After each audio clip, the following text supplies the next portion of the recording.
Ten jailed over new infant formula restrictions. Bribery charges dropped against Raymond Kwok.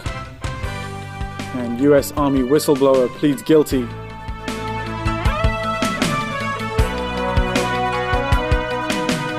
Good evening. Customs officers have stepped up inspections at border crossings as a cap on the amount of baby milk powder people can take out of Hong Kong took effect today. And as Evelina Leung reports, a number of arrests have already been made. Starting today, those leaving Hong Kong can only take with them a maximum of 2 cans of baby milk formula. It's part of government efforts to prevent grey goods traders from snapping up infant formula and taking them across the border. As part of its crackdown, the Customs and Excise Department has deployed an additional 200 officers and installed more X-ray machines. This woman said she had her bags checked even though she didn't have that much luggage with her. By early afternoon, arrests had been made. Up to 2 o'clock this afternoon, we have detected a total of 10 cases. Seizures involve 53 cans of powder formula. We have arrested 8 Hong Kong people and 2 mainlanders.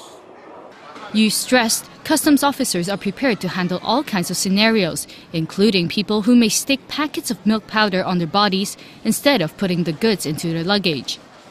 People who don't comply with the new regulation are liable to prosecution, and upon conviction, they could face a fine of $500,000 and 2 years imprisonment.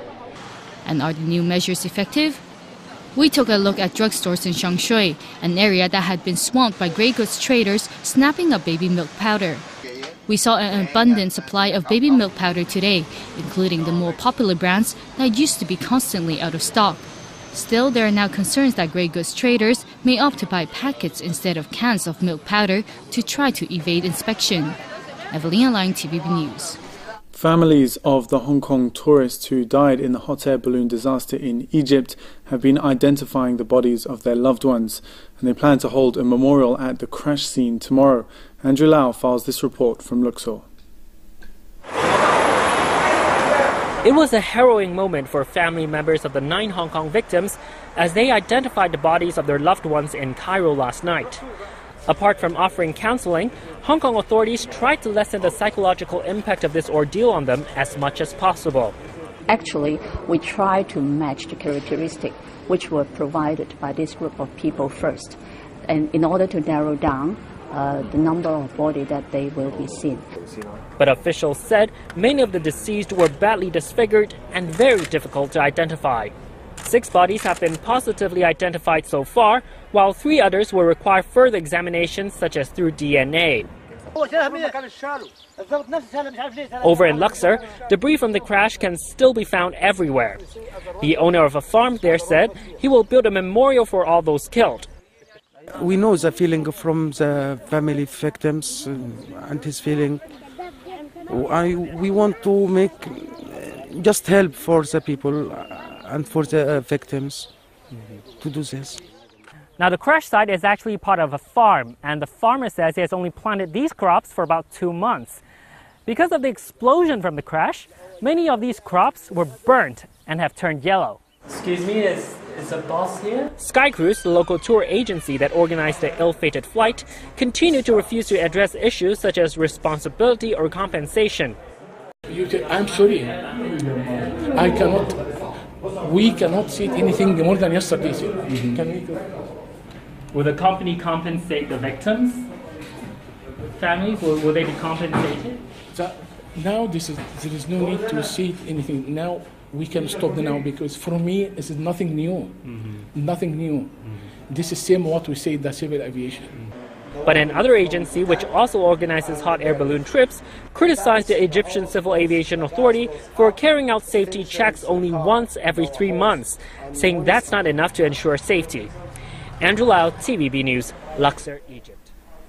The government has dropped its bribery charge against Joint Sun Hung Kai chairman Raymond Kwok. This means the property tycoon now only faces 2 lesser charges in a massive anti-corruption case involving a former top government official. The Department of Justice says it's altering the charges in the bribery case involving joint Sun Hung Kai chairman Thomas and Raymond Kwok, former Chief Secretary for Administration Raphael Hui, and 2 others. After reviewing the evidence, the department decided not to proceed with a charge against Raymond Kwok and Raphael Hui under the Prevention of Bribery Ordinance. The charge revolved around a $3 million loan to Hui by a subsidiary of Sun Hung Kai. Raymond Kwok still faces 1 charge of conspiracy to commit misconduct in public office and another charge of furnishing false information. The Department of Justice also added 1 charge of misconduct in public office against the former government's number 2, Raphael Hui. It also increased the amount of money involved in a charge against 4 of the defendants from $8.35 million to $8.5 million. China executed a convicted Myanmar drug smuggler and 3 members of his gang today for the October 2011 murder of 13 Chinese sailors on the Mekong River. In pictures broadcast live on state broadcaster CCTV, Noor Kam had his hands bound behind his back and his ankles shackled before he was escorted into a waiting van. His 3 accomplices were escorted to other vans. The men were later executed by lethal injection. Noor Kam was extradited to China from Laos last May. Bradley Manning, the U.S. Army private arrested for taking part in the biggest leak of classified material in American history, has pleaded guilty to charges that could send him to prison for 20 years. Bradley Manning told the court he was trying to expose the U.S. military's bloodlust and disregard for human life in Iraq and Afghanistan. Chris Gelkin reports. It was the first time since his arrest in 2010 while serving in Iraq that Private Manning had directly admitted leaking the material to the anti-secrecy website WikiLeaks. Manning, who's already spent more than 1,000 days in detention, spoke quickly and evenly during his 35-minute testimony, showing little emotion. The 25-year-old former intelligence analyst in Baghdad said he wanted the public to know that not everyone living in Iraq were targets to be neutralized. Military prosecutors now plan to move forward with a court-martial on 12 remaining charges. They include aiding the enemy, which carries a potential life sentence. In his lengthy statement, Manning said he'd become depressed at the situation the U.S. military had found itself in. He said commanders had become obsessed with capturing and killing human targets on their lists. Manning admitted sending hundreds of thousands of Iraq and Afghanistan battlefield reports, State Department diplomatic cables, other classified records, and 2 battlefield video clips to WikiLeaks in 2009 and 2010. WikiLeaks posted some of the material online, embarrassing Washington and its allies. Manning said he did not believe the release of the information would harm the U.S. Instead, he told the court he hoped it would begin a public debate on the country's foreign policy. The judge, Colonel Denise Lind, accepted his plea to 10 charges involving the illegal possession or distribution of classified material. He'll not be sentenced until his court-martial on the other charges is over. Chris Galkin, TVB News. Benedict XVI has officially begun his new life. An historic transition from Pope to Pope Emeritus took place last night at the Vatican, where it made for a major spectacle. Sonia Artero reports.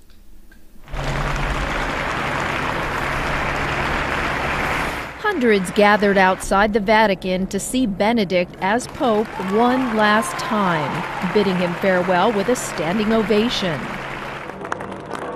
Outside the Vatican, mass tourists packed St. Peter's Square to witness history, the first pontiff to resign in nearly 600 years. Then he boarded a helicopter and waved goodbye. And just as the sun was setting, Benedict was flown over Rome to a new life of retirement.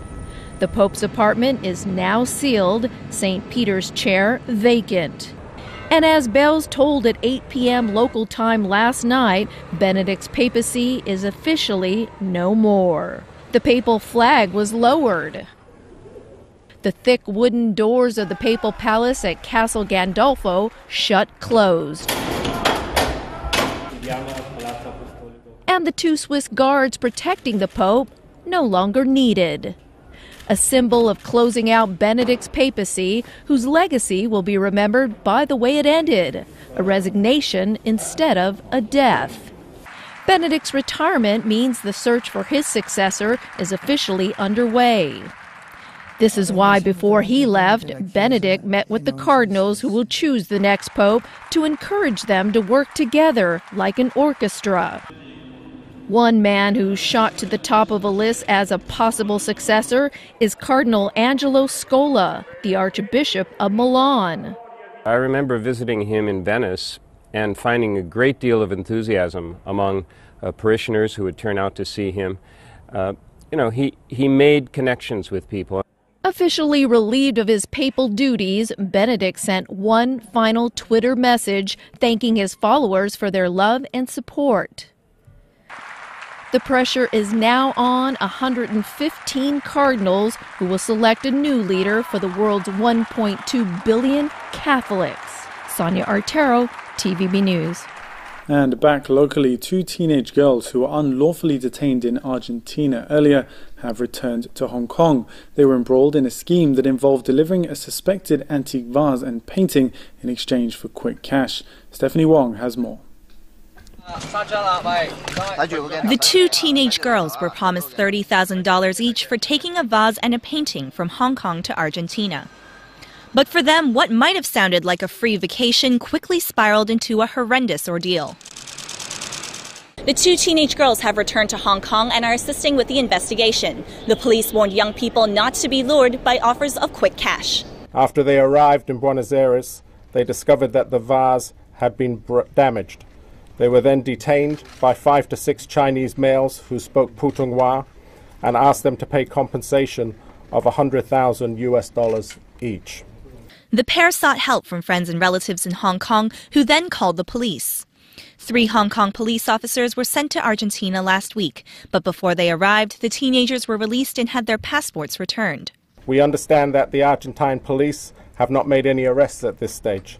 They recovered 1 long-barrel gun and 1 pistol, along with some bullets, in a location suspected to be related to the detention of the 2 women. The 2 women were accompanied by a 19-year-old man whom they met in person for the first time at the airport, but he hasn't been in touch with Hong Kong police and is believed to be still in Argentina. He is also a friend of a 17-year-old girl who had met the teenagers through a social media website earlier. And that woman was arrested by the police earlier on suspicion of handling stolen goods. Stephanie Wong, TVB News. And in sports, Camilo Villegas stole the thunder from stars such as Rory McIlroy and Tiger Woods at the Honda Classic in Florida. The Colombian carded a 6-under 64 to take a 1-stroke lead. Tony Sabine reports. The world's top players are sharpening their game ahead of the first major of the season next month. Tiger Woods had a solid first round at the Honda Classic in Florida. He pulled off an impressive save at the 6th, firing his ball out of the water high into the air and out onto the fairway. The world number 2 finished with an even round of 70. I played really well today. I hit a lot of good shots, but I didn't make anything. World number 1 and defending champion Rory McIlroy also went par over his opening round, but he felt there's room for improvement. There was enough positive signs out there to be at least partly satisfied with my game going into the next few days. There's still a lot of work to be done, I know that, and even though I did hit a few good shots out there, I still feel like there's a lot of room for improvement and a lot of room to work on my swing. The day belonged to Camilo Villegas. The 2010 champion had 1 birdie on the front 9 before shooting an eagle at the final hole to put him at the top of the leaderboard at 6-under 64. Well, it's good. It's good to see that ball go in the hole. Trust me, especially on greens like this that are rolling perfect, but you still got to be very cautious with a little bit of green. And I read them well. I hit them very nicely. 4 players are tied for second, 1 stroke behind the Colombian. Tony Sabine, TVB News. And here's a quick look at tomorrow's weather. The day should start out with foggy skies and cooler conditions, and temperatures are expected to fall from 21 degrees down to 14 by nightfall. That's the news for now. Thanks for watching. Goodbye.